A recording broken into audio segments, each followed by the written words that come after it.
Hello दोस्तों, नमस्कार। इस वीडियो में हम देखेंगे अलिफ लैला की आगे की कहानी। हमने अपने पहले वीडियो में देखा कि फारस देश का एक सुल्तान था जिसके दो बेटे थे। एक का नाम शहरयार और दूसरे का नाम शाहजमा था। फारस देश के शासक के मृत्यु के बाद शहरयार फारस की गद्दी पे बैठा और शाहजमा तातर देश का शासक हुआ। दोनों भाइयों के अलग हुए 10 साल हो गए थे। तब भाई से मिलने के लिए रवाना होता है तो उसे अपनी पत्नी के बेवफाई का गम इतना सताता रहता है कि दिन प दिन उसका शरीर पीला होता जाता है। आगे की कहानी हम इस वीडियो में देखेंगे, तो चलिए वीडियो शुरू करते हैं।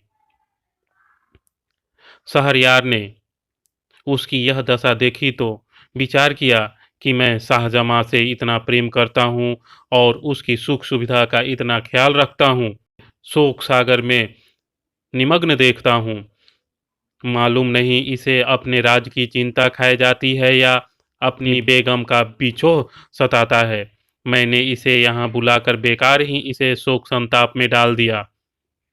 अब उचित होगा कि इसे समझा बुझाकर और उत्तम भेंट वस्तुएं देकर समरकंद वापस भेज दूं, ताकि इसका दुख दूर हो सके। उसका जी बहलाने के लिए तरह तरह के खेल तमाशे करवाए, लेकिन शाहजमा की उदासी कम नहीं हुई, बल्कि बढ़ती ही गई।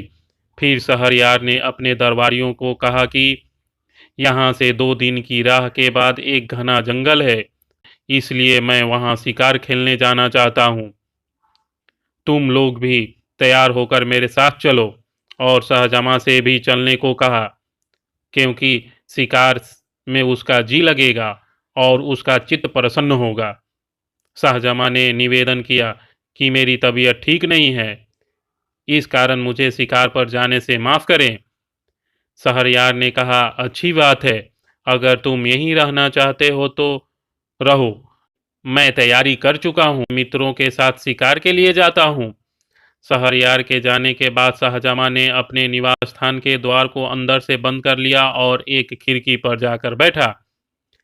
वहां से शाही महल का उद्यान दिखाई देता था। कान और बाग की शोभा से भी जी बहलाने पर भी उसे अपने पत्नी के दुराचार की कचोट बनी रही। जब संध्या हुई तो शाहजमा ने देखा कि राजमहल का एक चोर दरवाजा खुला और उसमें से शहरयार की बेगम 20 अन्य स्त्रियों के साथ निकली। वे उत्तम वस्त्रों और अलंकारों से सुशोभित थी और उस विश्वास के साथ ही सब लोग शिकार पर चले गए। बाग में आ गई। शाहजमा खिड़की में छुप कर बैठ गया और देखने लगा कि वे क्या करती हैं। दासियों ने उन लबादों को उतार डाला जो बहन कर वे महल से निकली थी। अब उनकी सूरत अस्पष्ट दिखाई देने लगी। शाहजमा को यह देखकर आश्चर्य हुआ कि जिन 20 को उसने स्त्री समझा था, उनमें से 10 हबशी मर्द थे। उन 10 ने अपनी अपनी पसंद की दासियों का हाथ पकड़ लिया। सिर्फ बेगम बगैर मर्द की रह गई। फिर बेगम ने आवाज दी, मसूद मसूद। इस पर एक हिष्ट पुष्ट हबशी युवक जो उसकी आज्ञा की प्रतीक्षा में था, एक वृक्ष से उतरकर बेगम की ओर दौड़ा और उसका हाथ पकड़ लिया। आधी रात तक बाग में विहार करते रहे। फिर बाग के हौद में नहाकर बेगम और उसके साथ आई 20 मर्द और औरतें अपने अपने कपड़े पहने और जिस चोर दरवाजे से आए थे उसी से महल में चले गए। और मसूद भी बाग की दीवार फांद कर बाहर चला गया। यह कांड देखकर शाहजमा को घोर आश्चर्य हुआ। उसने सोचा कि मैं तो दुखी हुई, मेरा बड़ा भाई मुझसे भी अधिक दुखी है। यद्यपि वह अत्यंत शक्तिशाली और वैभवशाली है, तथापि इस दुष्कर्म को रोकने में असमर्थ है।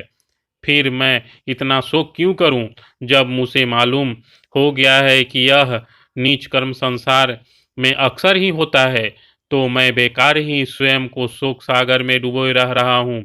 यह सोचकर उसने सारी चिंता छोड़ दी और साधारण रूप से रहने लगा। पहले उसकी भूख मिट गई थी, अब वह जाग गई। वह नाना प्रकार के स्वादिष्ट व्यंजन मंगवाकर खाने लगा और संगीत नृत्य आदि का आनंद लेने लगा। जब शहरयार शिकार से लौटा तो शाहजमां ने प्रसन्नतापूर्वक उसका स्वागत किया। शहरयार ने उसे शिकार किए हुए बहुत से जानवर दिखाए और कहा कि बड़े खेद की बात है कि तुम शिकार पर नहीं गए, वहाँ बड़े आनंद की जगह है। शाहजमां बादशाह की हर बात को हंसी खुशी उत्तर देता। शहरयार ने सोचा कि वापसी पर भी शाहजमां को दुख और शोक में डूबा पाएगा, लेकिन इसके विपरीत उसे प्रसन्न और संतुष्ट देखकर बोला, हे भाई, भगवान को बड़ा धन्यवाद है कि मैंने थोड़ी ही अवधि में तुम्हें प्रसन्न और व्याधि मुक्त देखा। अब मैं तुम्हें सौगंध देकर पूछता हूँ, तुम यह बात जरूर बताना। शाहजमां ने कहा, जो बात भी आप पूछेंगे मैं अवश्य बताऊंगा। शहरयार ने कहा, जब तुम अपनी राजधानी से यहाँ आए थे तो मैंने तुम्हें शोक सागर में डूबा देखा। मैंने तुम्हारा चित्त प्रसन्न करने के लिए अनेक उपाय किए, भांति भांति के खेल तमाशे करवाए, किंतु तुम्हारी दशा जैसी की तैसी रही। मैंने बहुत सोचा कि इस दुख का कारण क्या हो सकता है, किंतु इसके सिवा कोई कारण समझ में नहीं आया कि तुम्हें अपनी बेगम का बिछोह का दुख है या राज्य प्रबंधन की चिंता है। तो अब क्या बात हुई जिससे तुम्हारा दुख और चिंता दूर हो गई? शाहजमां यह सुनकर मौन रहा, किंतु शहरयार ने बार बार यही प्रश्न पूछा तो वह बोला, आप मेरे मालिक हैं, मुझसे बड़े हैं। मैं इस प्रश्न का उत्तर न दूंगा क्योंकि इसमें बड़ी निर्लज्जा की बात है। शहरयार ने कहा कि जब तक तुम मुझे न बताओगे तब तक मुझे चैन न आएगा। शाहजमां ने विवश होकर अपनी बेगम के दुष्कर्म का सविस्तार वर्णन किया और कहा कि मैं इसी कारण दुखी रहता था। शहरयार ने कहा, भैया की असंभव सी बात बताई। यह तो तुमने बड़ा अच्छा किया कि ऐसे व्यभिचारिणी को उसके प्रेमी सहित मार डाला। इस मामले में कोई तुम्हें अन्यायी नहीं कह सकता। तुम्हारी जगह होता तो मुझे एक स्त्री को मारने में संतोष न होता, 1000 स्त्रियों को मार डालना। बताओ, यह शोक किस प्रकार दूर हुआ? शाहजमां ने कहा, मुझे यह बात कहते डर लगता है कि ऐसा न हो कि यह सुनकर आपको मुझसे भी अधिक दुख हो। शहर